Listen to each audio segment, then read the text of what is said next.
Good morning, Heptagon. I'm filming this on Tuesday, but you're watching this on Wednesday, unless you're actually seeing the video tomorrow because you were busy. That would mean that's a Thursday, but that's still not tomorrow. That's technically 2 days from now, since tomorrow's Wednesday, but today's Wednesday. And then somebody sees it next year.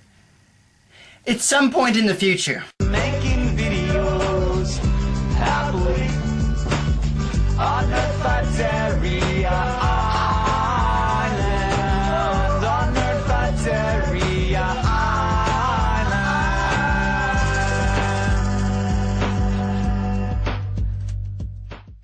Well, there is one thing that I know that is not in the future, and that's my wisdom teeth. I got them removed. The story of my wisdom teeth surgery is, as usual, something not for the faint of heart. Something with my surgeries before and after, and just past and future. It's just not fun to deal with, because I don't like the idea of people messing with my body. It started on August 1st, where my mom and I drove up to the city to have the surgery done. I had the Legend of Korra art book with me at the time, so waiting in the waiting room was not going to be that hard at all. But we only had to wait for like 5 minutes. Already I was being swooshed away into the doctor's room. You know how scary that is? Just like, you can come in now. A nice nurse came in and hooked me up to about 5 dozen machines and then offered me a blanket, which was nice, I guess, because, you know, it was going to get pretty cold in that surgery room, especially after a couple of hours. But it's not the best comfort item you can offer. Let's see, I'm fresh out of stress balls, candy suckers, and Pooh Bears. But I have this blanket. The next person to come into the room was an ex-hippie working my anesthesia. Perfect. He came in and was asking questions like, "How you doing today?" To which I responded, you know, the normal, "Oh, you know, fine, I guess," but a little worried. And he then responded with, "Why?" Like he wasn't aware that the fact that I was hooked up to 5 dozen machines next to surgical equipment. I just did not know how to answer him.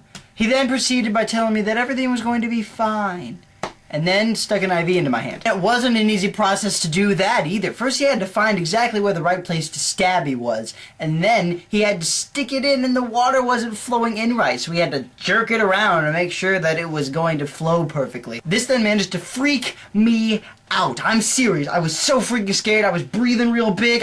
My heart was beating. I was genuinely about to throw up. So what does this guy do?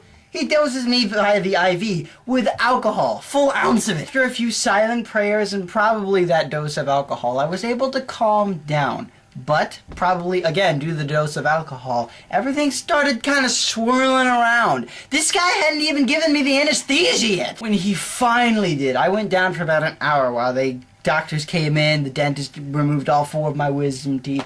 I then regained consciousness and awareness sitting next to my mom, drowsily mute, 2 pounds of gauze in my mouth. Luckily they told me I was the finest patient they've had in quite a while because my willpower. I was apparently adamant to not say anything dumb, silly, or out of the ordinary, even under the influence of alcohol and technically drugs. Of course, that is just what they told me. Anyway, I hope you've enjoyed the story. That was quite an experience I had. If you want to see a video where I talk about video games, check out this thing on my main channel. I talk about moments, quotes, characters, and great things about video game in the past couple years in 2 minutes. So yeah, it's kind of funny how the Heptagon of Nerds, I've just been kind of telling stories about my life, and over on N4M4W45 I've been doing like fun things like talking about games, comics, original music. Yeah.